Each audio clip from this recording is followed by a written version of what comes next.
vous! Attention pour les couleurs! Prêt. Envoyez!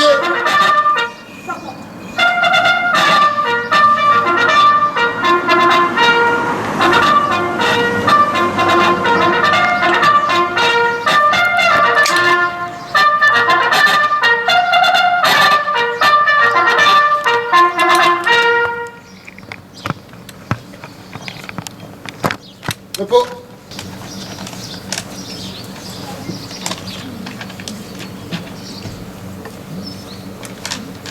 Message de M. Sébastien Lecornu, ministre des Armées, et de Mme Patricia Miralles, ministre déléguée auprès du ministre des Armées, chargée de la mémoire des anciens combattants, à l'occasion du 80e anniversaire de la victoire du 8 mars 1945.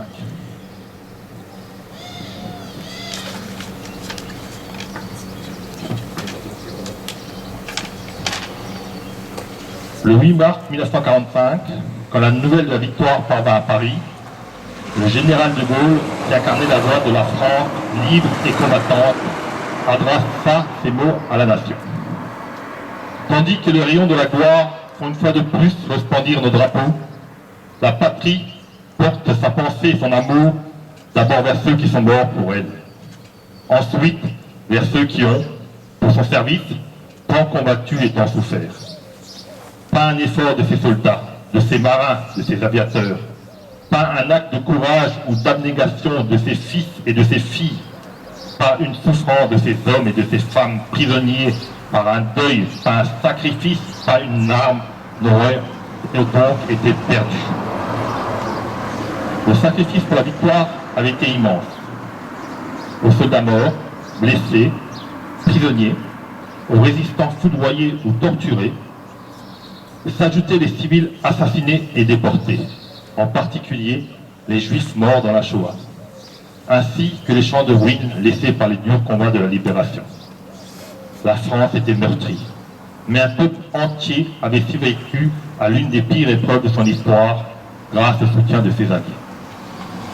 Le 8 mai 1945, à l'heure de la capitulation allemande, qui allait bientôt être celle de la découverte de l'ampleur des crimes nazis, l'heure était aussi déjà la reconstruction, pour que jamais ne se reproduisent les erreurs de 1940 et que pour que la France se renoue avec grandeur.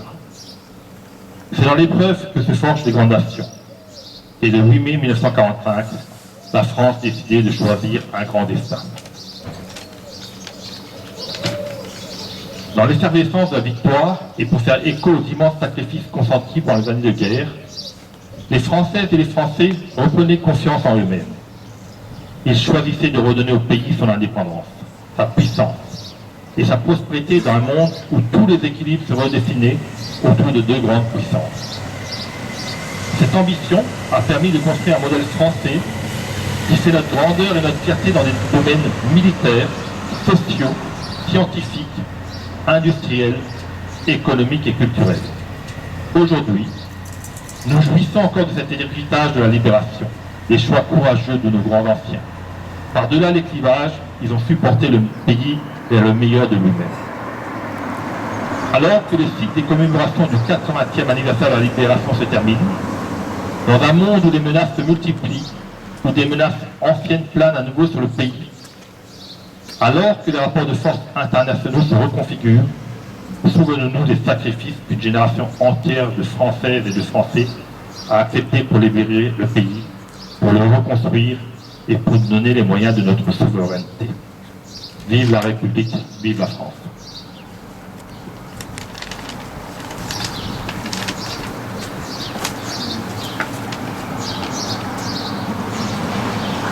Message du président national de l'UNC.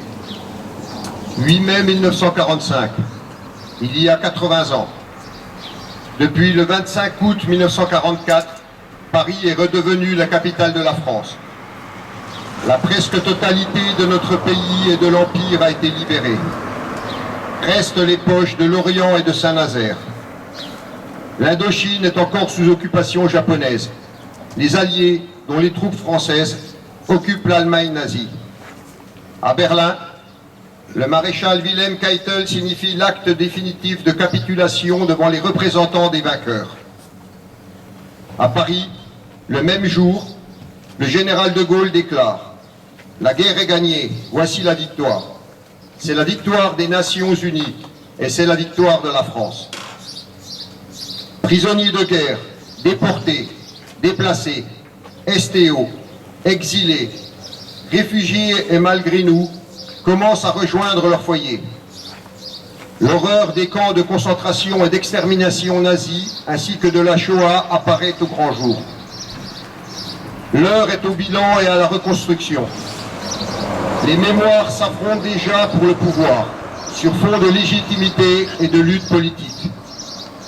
L'épuration accentue les clivages. Au niveau mondial, un nouvel ordre se met déjà en place. Saluons aujourd'hui toutes les Françaises et les Français, héros et anonymes de métropole et de l'Empire, qui ont souffert et donné leur vie pour que la France se relève et recouvre sa gloire.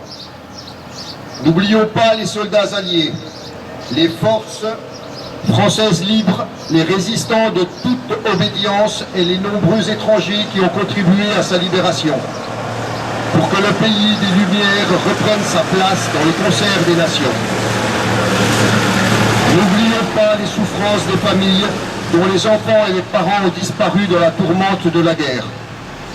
Celles des populations civiles déplacées, déportées. Celles des victimes collatérales des combats et bombardements. Celles des victimes de représailles et de multiples sévices du fait de leurs origines ou de leur couleur de peau.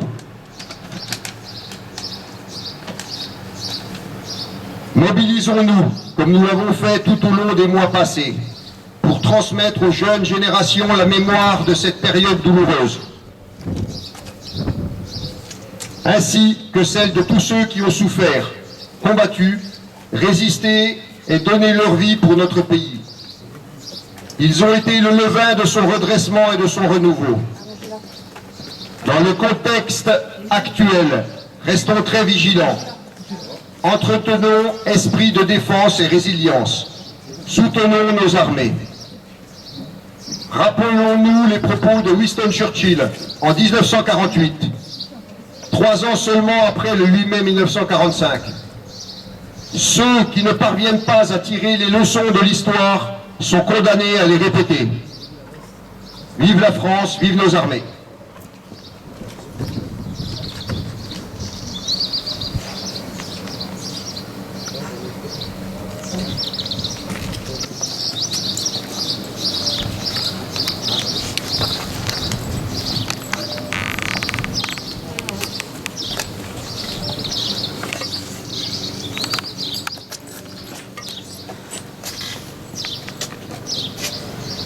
Aux morts.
Repos.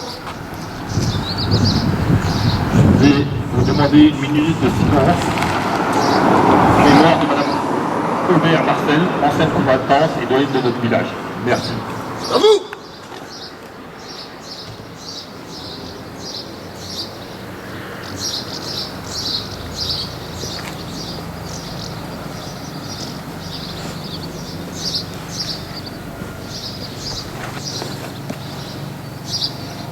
l'association des anciens combattants vous propose de venir partager de l'amitié à la salle des fêtes.